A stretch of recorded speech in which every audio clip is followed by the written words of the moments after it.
Good morning, everybody. Thank you, everybody, for joining our, I should say good morning, good afternoon, good evening, depending on where you're joining us from. Today, we're going to be talking about SBOMs and how they're having a moment in the cybersecurity industry, and how to make them more actionable and even more. I'm joined by a panelist, which I will introduce briefly. My name is Joe Coletta. I'm a senior product marketing manager here at ReversingLabs, looking after our software supply chain security solutions. And I'm joined by our two panelists, which I will pass off to introduce themselves. Saša, do you want to introduce yourself to the crowd here? Sure, happy to do that. Thank you. My name is Saša Zdjelar, and I'm the Chief Trust Officer at ReversingLabs. Excellent. And Christopher. Hi, good day, everyone. My name is Christopher Chan. I'm a Principal Engineering Manager at ExtraHop, responsible for cloud services. Excellent. And just in fairness, because Christopher was kind enough to join us on this webinar, Christopher, do you want to talk to the audience a little bit about what ExtraHop does and the value you bring to your customers? Oh, yeah, absolutely. So I think at ExtraHop, our mission is very, very clear. Is to help our customer to review cyber risk and help the organization to build business resiliencies. So as you know, many organizations right now carrying a very heavy load of cyber risk exposure. Mostly the network traffic is encrypted, make it very difficult for security team to see the threat and give any action to mitigate with all those risks. Critical devices are exposed to like a public internet, make it very easy to hide for all the threat actors. Existing cybersecurity control is also very insufficient. So our goal here is to have a unique approach to take and help our organization to review cyber risk and build the resiliency. And because the network delivers an immutable source of truth and transparency and history into cyber threat, we make use of that to try to access all the threat information from the enterprise to the cloud or to other on-prem appliances to endpoints. More importantly, threat actors are increasingly employing techniques designed to disable any existing cybersecurity control. For example, email security, next-gen antivirus software, firewall, SIM tools, and EDR tools. Next slide, please.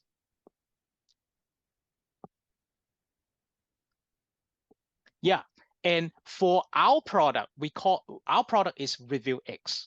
We have 4 core capabilities in our product, including NDR, which is the network detection and response, network performance monitoring, network forensic, and intrusion detection system. We actually have those core functionality to pick up where your existing security controls stop. We do that by leveraging the power of the network to give you visibility into cyber threat, security hygiene issues, network and application performance problem, which will be impacting your organization. ReviewX also allows you to see into all of your east to west, north to south network traffic, including encrypted network traffic. So if any attacker managed to get it, and we all know that they will do it, we can quickly spot their activity, stop them before they create massive risk to your organization. And I hope that with the conversation today, we are able to kind of like tell you a little bit about how we are hardening the supply chain security through ReversingLabs Spectra Assure. Mm-hmm. Thank you. Thank you, Christopher. It's almost like we rehearsed it, and you're rehearsing the perfect segue into introducing ReversingLabs. So just to give you a quick overview of what we do, ReversingLabs as a company, we have a 15-year lineage of identifying malware, vulnerabilities, tampering, and other threat categories in the software that enterprises build, buy, and ship. We maintain the world's largest repository of over 40 billion entries of malware and goodware. And we'll touch on how that relates to software supply chain security and the SBOM just a little bit later. We're headquartered in Boston with our R&D team based in Zagreb, Croatia. If you never visited Croatia, it's beautiful. but our team is distributed across the globe. Diving into a little bit of our data set, and I really want to highlight this, is I mentioned that we track over 40 billion files in our threat repository.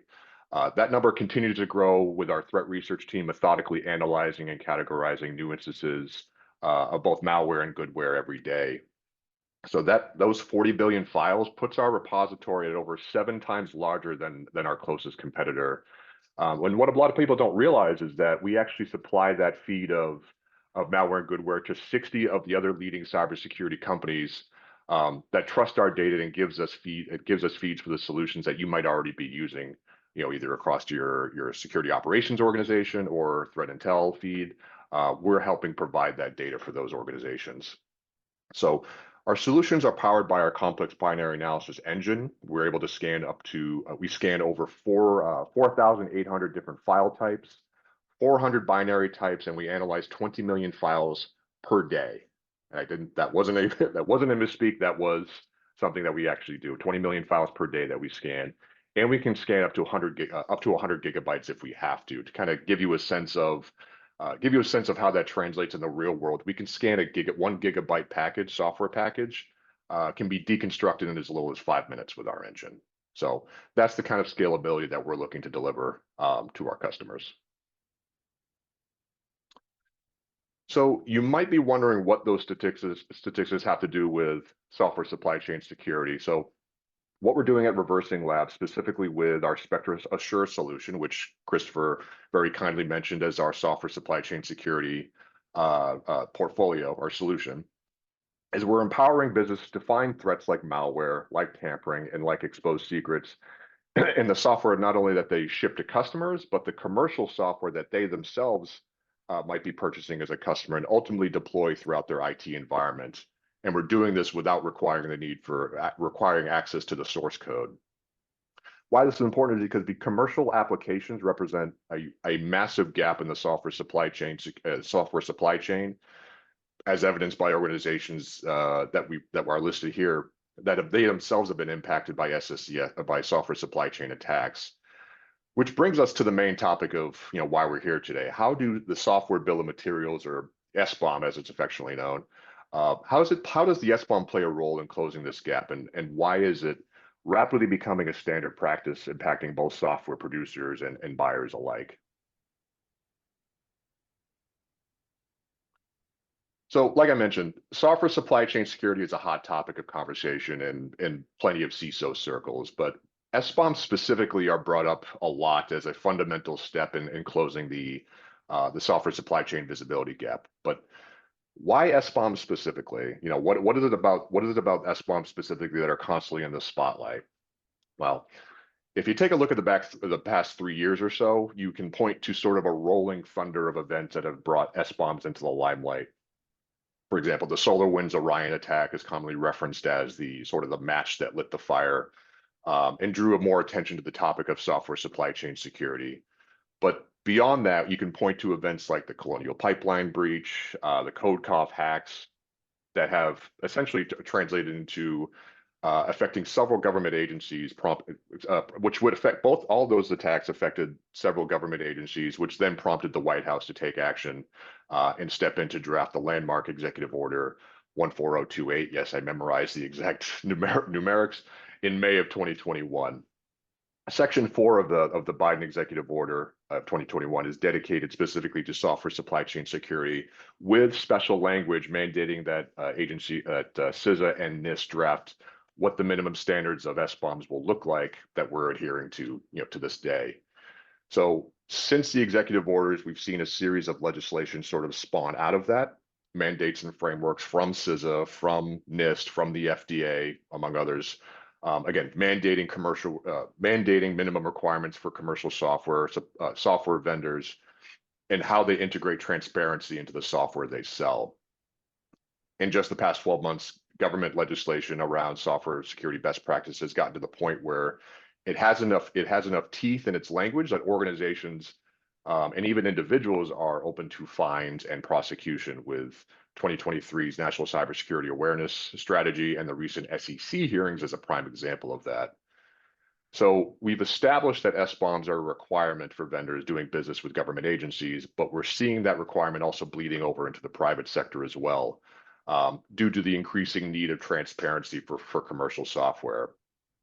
Gartner actually reported that 60% of organizations procuring mission-critical software will mandate a software bill of material disclosures in their license and support agreements. So in short, at one point, SBOMs were broadly understood under the Biden executive order. Now we're at the point where they're a must-have. They're a must-have for enterprises as opposed to it's a nice-to-have. So to kind of understand some of the frameworks and regulations in more detail, I'm going to pass it over to Saša, who will kind of give his a more nuanced take on some of these guidances. Yeah, thanks, Joe. So, this slide is, let's say, busy and it's a little bit of an eye chart, but I would just say if you zoom out, what I want to cover is maybe the trends that we've seen. So since SolarWinds, there has been an increased focus, and I would say SolarWinds and maybe to some extent Log4j. Maybe those are the two, I think, things that have put the risks of software supply chain on the map. And since then, you've seen various regulatory agencies, various statutory pressures, and different jurisdictions handle this in different ways. So in the US, it tends to be, historically a more business-friendly climate. So we are a little bit, I would say we slow walk a little bit some of the regulation. I think none of us would say we have a well-oiled, legislative machine in DC where they're eager to work with each other to pass legislation. So things just are delayed for various reasons. Either it's we put in extra effort to ensure it's not going to hamper business, or there's just a general gridlock in DC and things just don't pass easily. So at the moment, what we have in the US is Executive Order 14028, as Joe mentioned, which puts some guardrails and some guidelines around those who do business with the federal government or those who do business with those who do business with the federal government. So it's kind of a two-ring approach. And by the time you get to that second perimeter of those who do business with those who do business with the federal government, you're kind of in your mainstream ISV community across the board. Basically, it means everyone is subject to it. Now, executive order is not legislation, right? We know in a few months here, we have another election. That means that with those political wins, right, an executive order could be wiped away just as fast as it was put in place. It could be wiped away for any number of reasons. It could be just because out of spite. It could be because it's seen as too burdensome to business, any number of reasons. I don't think that will happen. And the reason I don't think it will is when something, is around long enough, regardless of how it comes into force or how it's introduced to the market, after a while, it just kind of becomes settled science that this is a good idea to do. This just makes sense to do.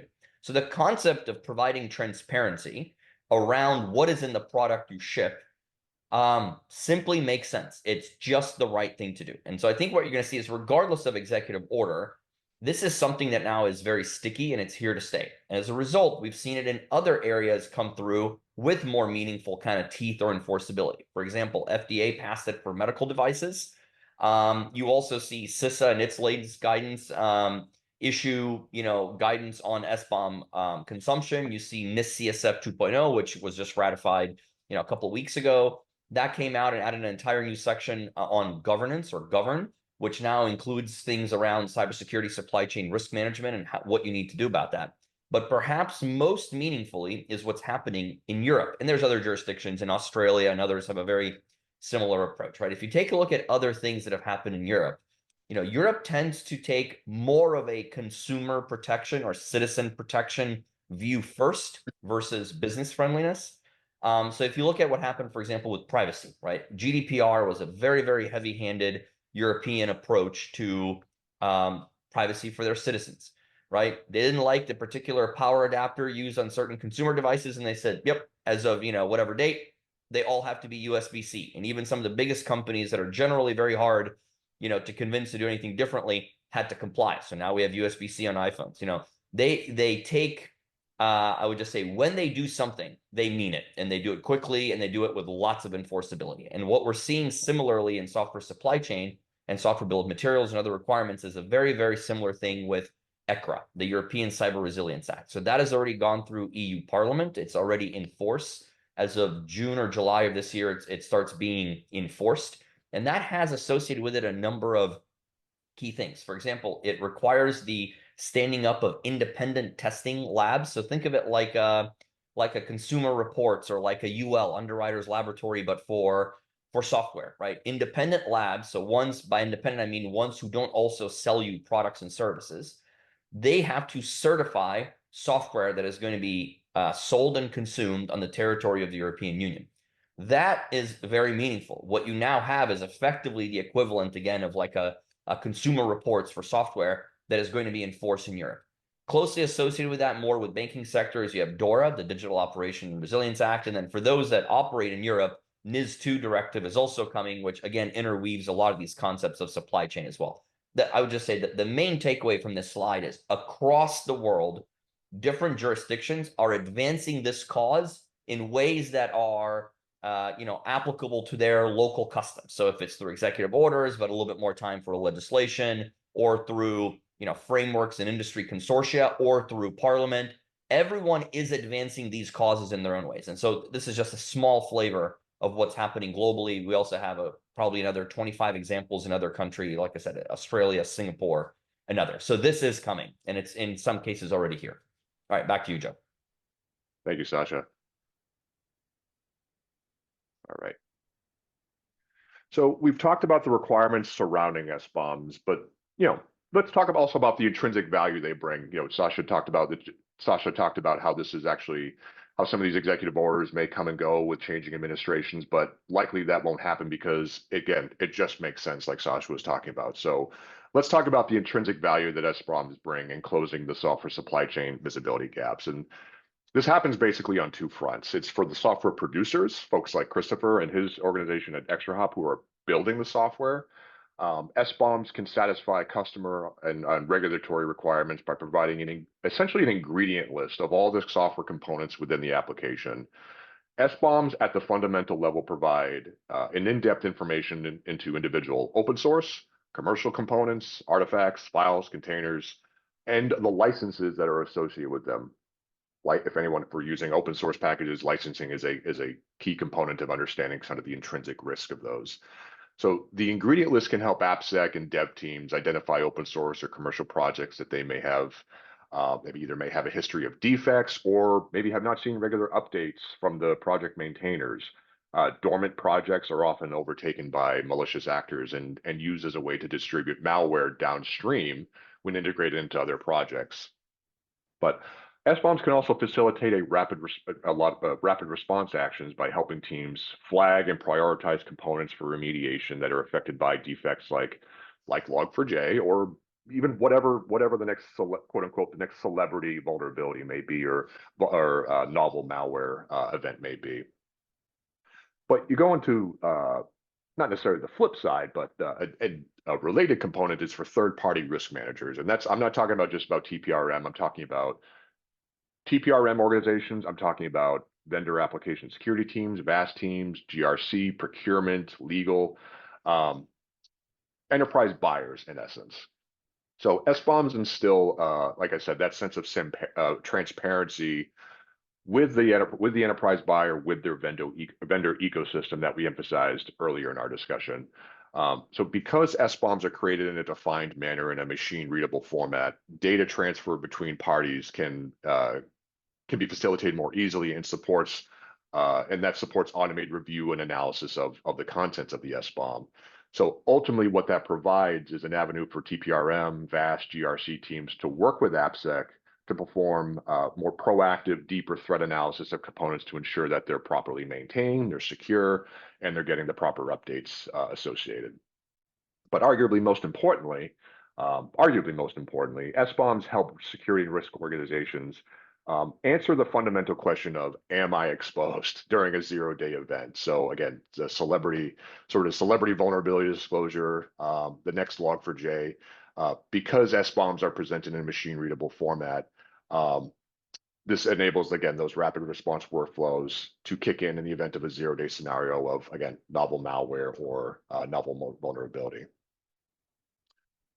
So I'm going to pass it back to Saša one more time to kind of talk about how can enterprise buyers put the SBOM into action, and how to sort of essentially operationalize them within their workflow. So Saša, back to you real quick. Yeah, thanks. So, think about this idea of a kind of an ingredient list as both a software consumer and potentially a software producer, right? And even software producers are software consumers. So it doesn't matter if you're a company that produces software to sell, you still use other people's software to do a lot of that as well, or to run your company or for your ERP system. So the value here really is in both. If you're a software consumer, which we all are, how do you know what you're getting from your vendors, right? If right now we're on the Zoom platform. If you buy Zoom and you get zoom.exe, how do you know what's in it?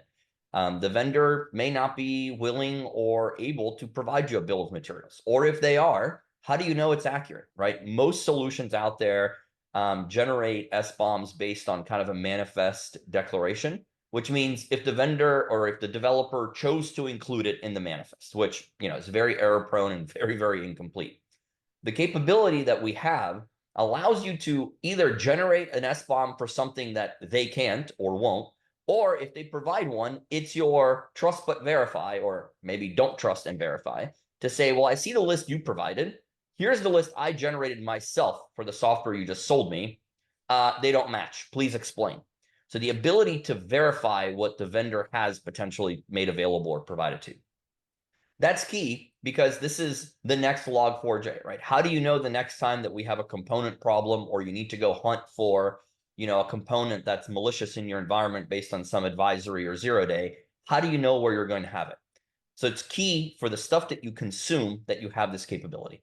For the stuff that you produce, very, very similar. How do you know that you are not shipping someone the next SolarWinds problem?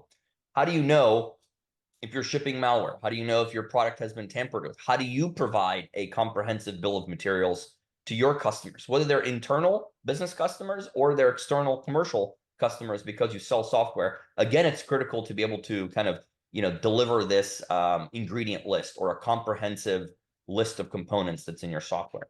So the way that we position that is in your CI/CD pipeline. If you're producing software, it's an integration directly into your CI/CD pipeline, and it develops, it produces for you into Common, Cyclone DX, SPDX, support for VEX. All of the latest and greatest standards associated with software bill of materials are supported. So I would just say, think about a bill of materials, whether you are buying software from others, which I suspect is everyone attending this call, or whether you're producing software for your internal purposes or for commercial purposes.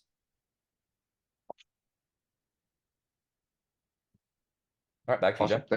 Thank you. Yeah. So just one parting thought I will leave you all with is, at the end of the day, the SBOM is just a starting point. It is not a panacea that is going to solve the software supply chain dilemma on its own. So a list of ingredients is a good place to start, but so many organizations lack the tools or to efficiently parse through the data to unearth any sort of meaningful risk insights for. Again, a lot of folks have application security testing tools, SAST, DAST, SCA, but for many SCA vendors who claim to provide any sort of SBOM generation, those risks, excuse me, one of those days, those risk insights are hyper-focused on open source vulnerabilities, which is only a small portion of the overall software supply chain threat landscape. So what about commercial components? What about proprietary components? NIST very recently announced that they're stalling classification of new CVEs for the National Vulnerability Database. So again, what about the other threat vectors beyond just vulnerabilities? What about malware, tampering, secrets leakage? Do you have assurance that components listed in the SBOM is a full picture of your application? Again, what about components? What about artifacts that are not listed in the build manifest and the risk that's associated with them? I'm not, again, saying this to put the fear of God in anybody, but it's, again, something to consider, that vulnerabilities are not the end all be all, especially as it relates to open source vulnerabilities. So these factors is why it's important to think about how you're going to operationalize SBOMs and to reveal meaningful risk insights and map specific files and artifacts listed in your SBOM to a broader range of threat categories, just like Saša said, regardless of whether you're a software producer or a software buyer. Because for many folks on this call, you're very likely both. Most companies nowadays are a software company to some extent. And this is part of what we do here, part of what we're doing here, ReversingLabs, specifically with our Spectra Assure solution, that sets us apart from other application security tools, is going beyond what is expected of a rudimentary SBOM by deconstructing the entire software package, every proprietary, commercial, and open source component, every file, every container, every artifact, to provide a comprehensive and actionable list of ingredients and how they map to specific threat categories and the risks they pose to your business. So just something to consider as you're kind of working with your teams to parse through this challenge. But I do want to take a pause and actually take a poll from the audience. What is your level of confidence in? Oh, thank you, Joanna, for bringing up the poll. Yeah, the poll is live. What is your level of confidence in acquiring SBOMs from each of your software vendors? Are you very confident? Are you fairly confident? Are you kind of in the middle, or are you no confidence at all? So just curious to hear what everybody thinks here, kind of how real is this challenge for folks, and I'll give everybody on the call to give their input. Sharing results. So 50% of you are actually somewhat confident. So it sounds like there's a fair amount of you that are still somewhat iffy on the level of confidence in your vendor ecosystem and providing an SBOM. So that's actually very meaningful in terms of where we are in terms of SBOM adoption. You know, regardless of, despite the carousel of mandates and legislations and frameworks, this is still a new challenge for many people. So it makes sense that the adoption is still kind of revving up, but I can only imagine that we're going to see this improve over time. So very insightful. Thank you all for those of you that put the input your answers. With that, I want to pass it over to our guest of honor, Christopher Chan. Talking a little bit about, we talked a lot about how the SBOMs impact software buyers. I'm going to pass it over to Christopher to kind of answer some questions about how him and his team at ExtraHop are sort of tackling this challenge from the software producer buy of the house. So, all right. So I think that is a good question. I think it all starts with a problem statement, right? Why are we actually looking for SBOM, and what are we doing here? So while we diligently working to fortify our software development practices to meet compliances such as SOC 2 FedRAMP, we actually actively looking for upgrading our current scanning capability within our CI/CD pipeline. So we actually start with a set of criteria to evaluating the next tooling that we would like to bring it into our system. The first one is performance, right? We aimed it for, like, basically we wanted to have the enhanced scan and processing time within our expectation. In the past, we actually averaging out, it should take about at max 3 minutes to finish all the scanning for container, images, and all those. That is actually our guiding principle. Of course, there are some cases that may be beyond that one because the images is huge or the complexity of the container. But on average, we're looking for some average processing time for all the scan. The second one is the operating cost, right? Always the cost. We consider the cost effective of the two relative to our frequency and cadence of our scan. Because we are not only looking for one team or one CI/CD pipeline, but we would like to actually leverage to all the teams, all the components in our product, as well as our internal infrastructure. The other one we're considering is the consistency and the predictability in the SBOM generation. We absolutely would like to have an automated, repeatable way to generate SBOM, as well as all the assessment that we can evaluate every single time.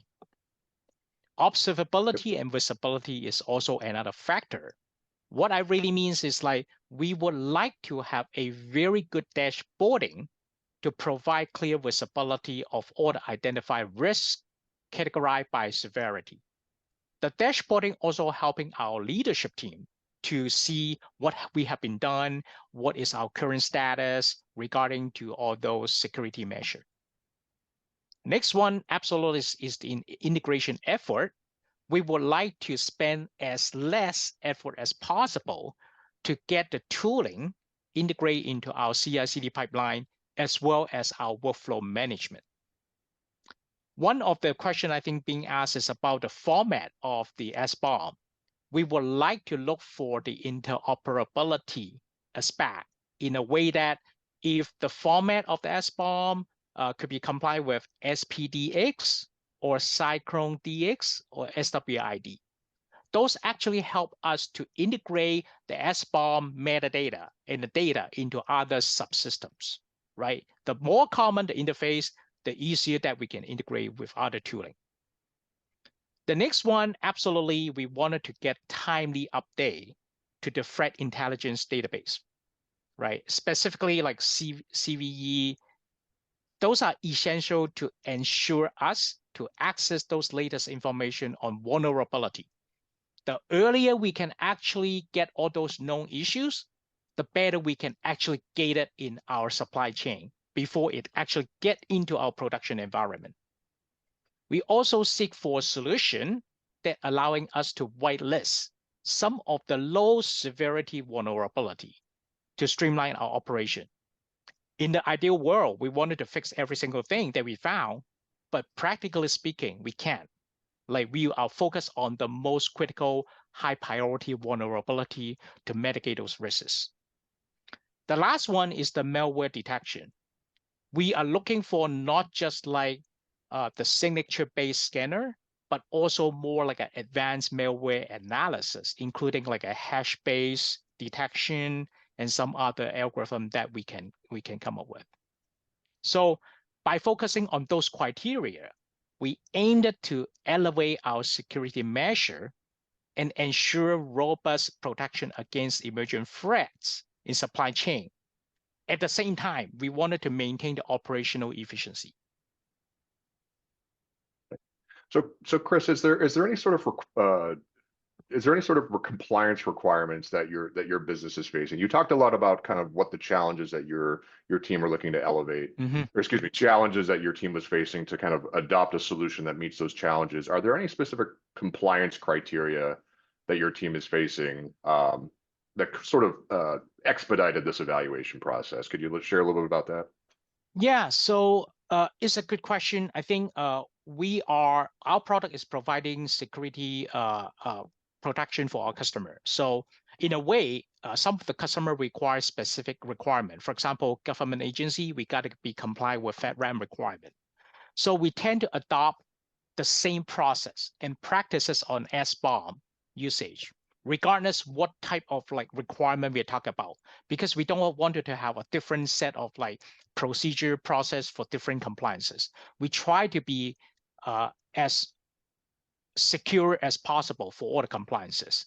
Indeed, for FedRAMP, based on my understanding, it does not actually mandate any use of SBOM at all as a requirement. However, FedRAMP emphasized the importance of the supply chain risk management, which including like understanding and managing software component and dependency. That's the reason why we wanted to look for tools that will be able to provide us information and the corresponding mitigation plan to all those like vulnerability, security risks we found in our supply chain. And we actually start with the most critical SBOM types to begin with, that including build, that including analyze, and deploy respectively. So we originally focused on analyzing all the artifacts being built out of our CI/CD pipeline so that we are able to analyze those artifacts, including packages, containers, virtual machine images, to make sure we are free from any high and medium vulnerability identified during the scan. That actually providing us a way to audit for any compliances requirement. We're able to providing any evidence or any proof as needed. We also further ensure all the artifacts are immutable and deploy in our both like staging and production environment. So I think you bring up a very good slide that pretty much explaining the life cycle management of all the supply chain, right? We do that in the development environment. We scan for any of the vulnerability and risks through the Spectre Assure. Once we actually QAing it, we will be deploying to the staging environment which we will be make sure that we are free from any high and medium vulnerability exists in all the component. And once we actually test in staging environment, everything good to go, then we will be actually start deploying to the production environment. But we wanted to make sure that we run it again to make sure that we are also free from any of the vulnerability. Excellent. So if you could, I'm curious if you could, so how does your team sort of send, receive, store SBOMs? What's that sort of information sharing criteria between, say, your team in engineering versus the product security team? Mm-hmm. What does that information sharing mechanism look like? And what's more importantly is sort of what's valuable for your devs? What sort of data and metadata do they really value in terms of finding and fixing the right issues? Is an excellent question. Indeed, I think we are in the process of fine-tuning our workflow and policy. So most of the requirement on compliances mandate a very secure storage method for SBOM and vulnerability scan result. Indeed, delivering an SBOM in an unsecure and controlled manner could lead to malicious tampering. That is actually a big no-no to us. So what we did and what we're currently doing right now is to restructure so that we can organize and persist our SBOM into a specific bucket. I use double quote as bucket under a restrict cloud account. Access to those data is restricted to personnel in the product security and auditing roles. They are the only one that is able to do read-write on those information. The rest of the organization team should not be able to accessing it until we need to do some assessment.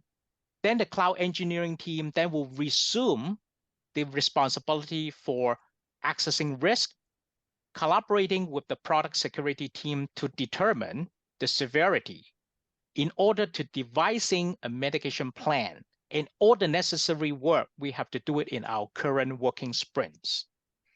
One thing I also wanted to call it out is the versioning.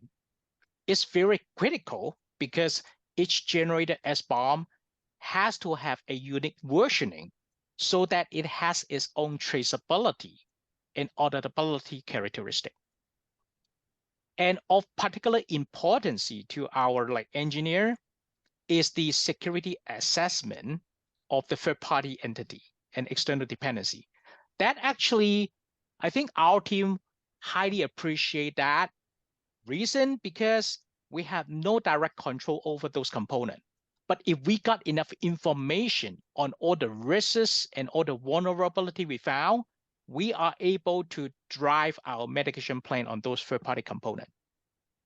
Like vulnerability information and dependency on all those third-party library and module identified is extremely useful. Like our own piece of software, all the code that we roll, we know pretty much everything about it. But for the third party, it's kind of like a black box. We got to find a better way to easily identify the risk and mitigate, resolve the problem.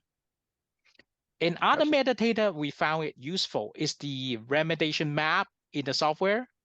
It indeed actually providing us kind of like a view on how to create manageable action down the road, and is able to improve our supply chain security through incremental hardening.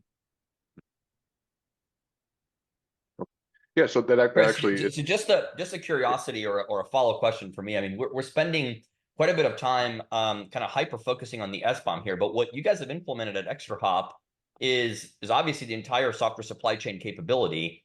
You know, that has significantly elevated the software that you ship to your customers by providing a much higher, degree of assurance. Obviously, you can provide assurances that you're not shipping them malware, that the software you're shipping them hasn't been tampered with, doesn't contain secrets, all that kind of stuff that we would argue constitutes good software or maybe starts to define what good looks like for software, right? Something that's kind of lacking in the industry. Can you maybe say a little bit about what beyond SBOM, what this integration and what this capability has meant for you guys?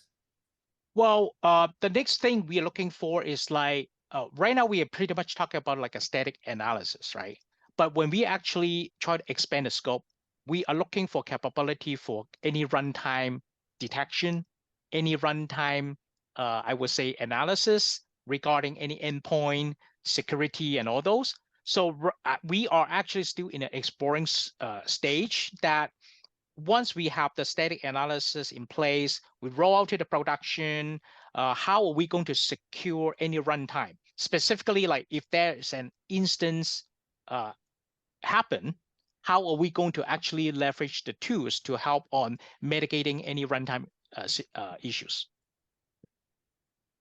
Yeah. So Makes can sense. you yeah, thank you, Christopher. Can you touch a little? Actually, I want to kind of emphasize that a little bit. Can you touch a little bit about how this program, your program ReversingLabs, with Spectre Assure, you kind of, I think you might have alluded this to a little bit of already, but how is this sort of to help shape your security policies? How does this how does this help shape your security policies over time and instilling that secure coding hygiene? Do you have a policy that specifies your specific risk appetite tolerance, and how are you enforcing these in the actual build environment, in the actual CI/CD pipeline? Yeah, sure. Right now, I think we are pretty much in the second stage of our journey. We probably have 4 stages. The second stage is like we evaluating the tooling, we integrate into our CI/CD pipeline, we complete the integration phase of incorporating like Spectre Assure into our environment. Now we are in a process of evaluating or to identify vulnerability and risks. Based on the risk assessment of those findings, we establish a very a baseline that we base on level 2 in the tools to begin with. Basically, level 2 target include like no CVE patching mandate, no riskware application, no code signing abuse, no private key leak. While our policy is still under finalization, we prioritize addressing those most critical issues and implementing necessary patch promptly. In the next upcoming 2 months, we plan to benchmarking Spectre Assure against our existing tooling to ensure that the seamless integration before full production rollout. Our acceptance criteria that we're looking for, if you're asking about policy, would be try to start from level 2 all the way to achieving level 4 when we start rolling out in production. So that actually is our goal with respect to our policy in terms of like security hardening.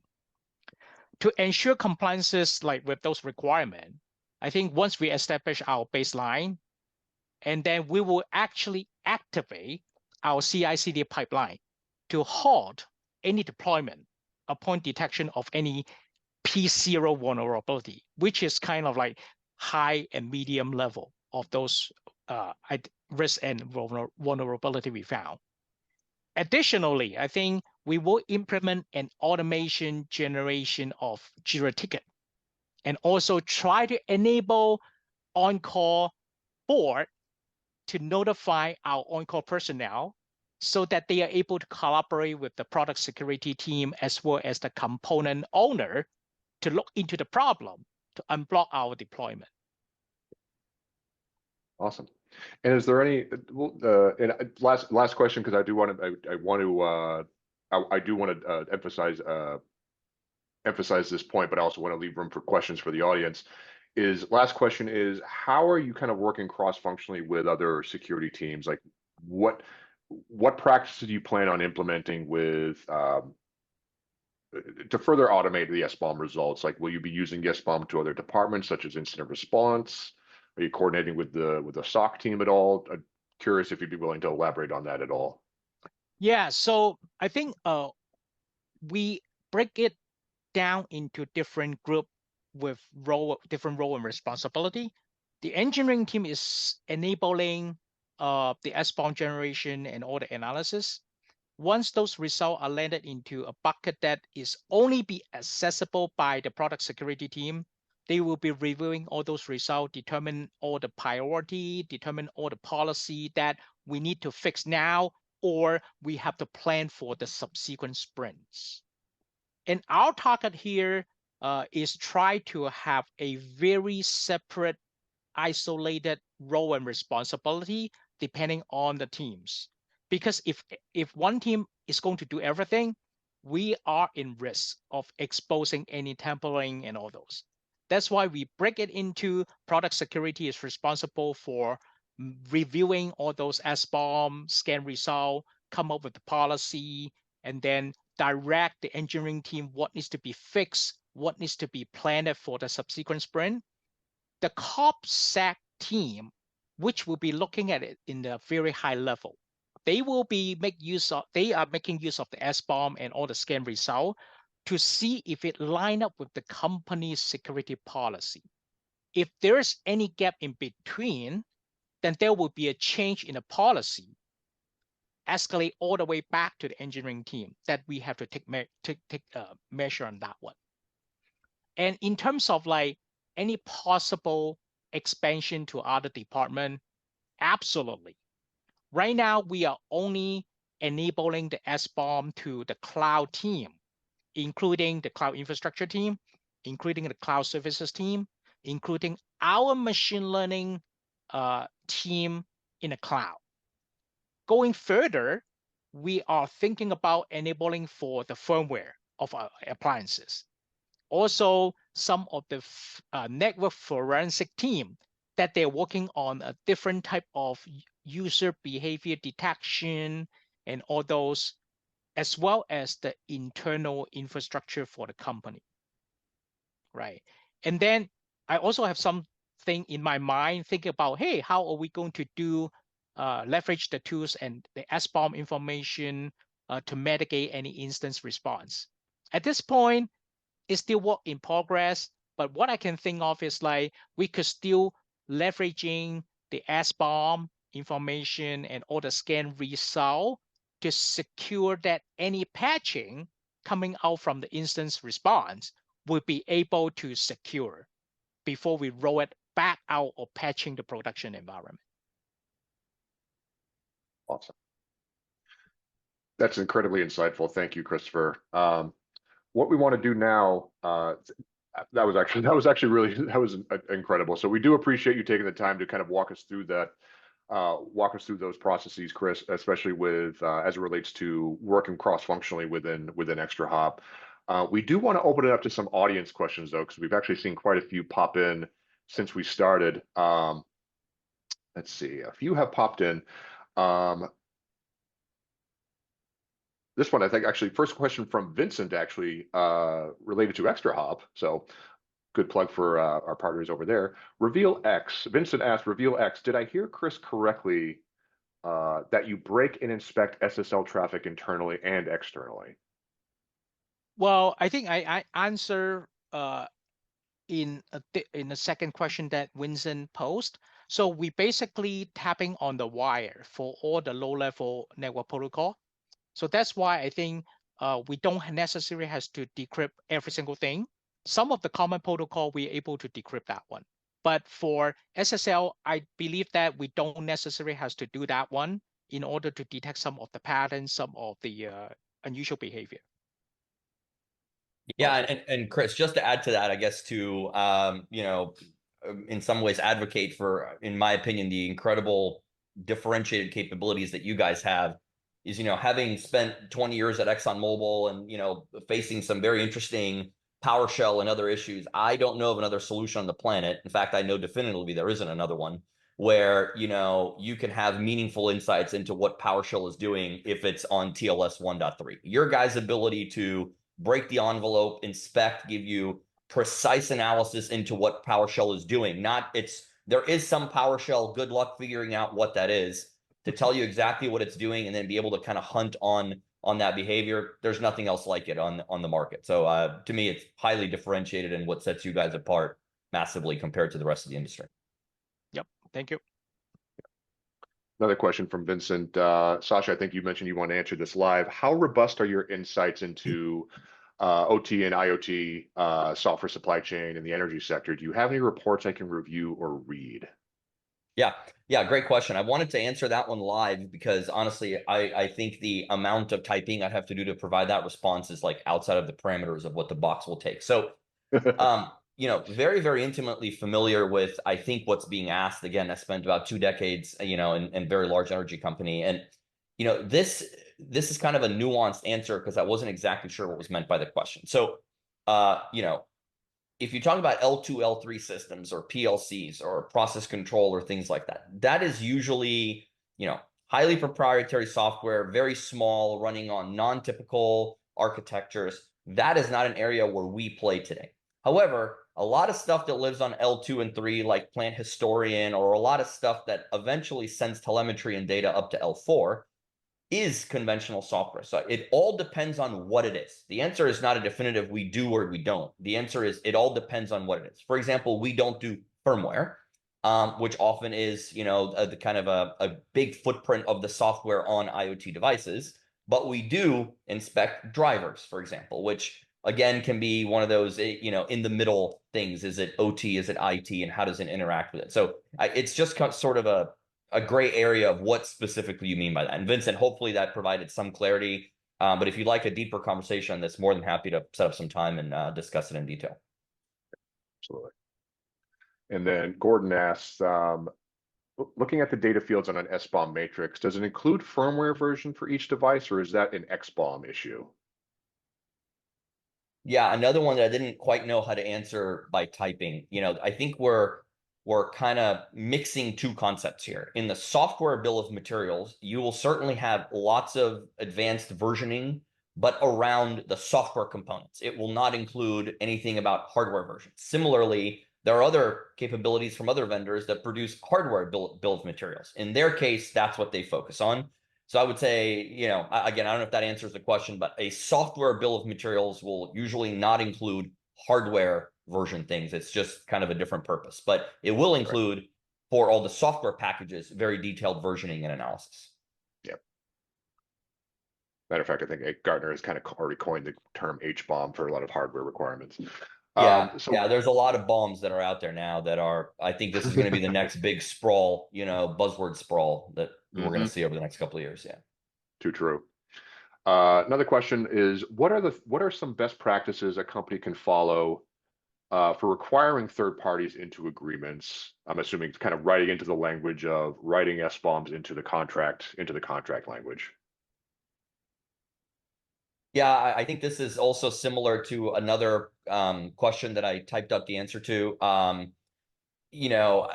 I'm not aware of any pre-vetted canned, exhibit or addendum language that can be inserted, but that's something that typically any company's, legal department can work with you to draft.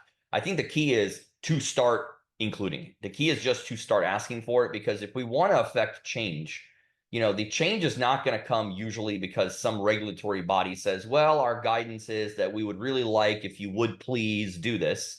They have to have a reason to spend money on something or invest in something. And that usually comes because of pressure from the buyer side.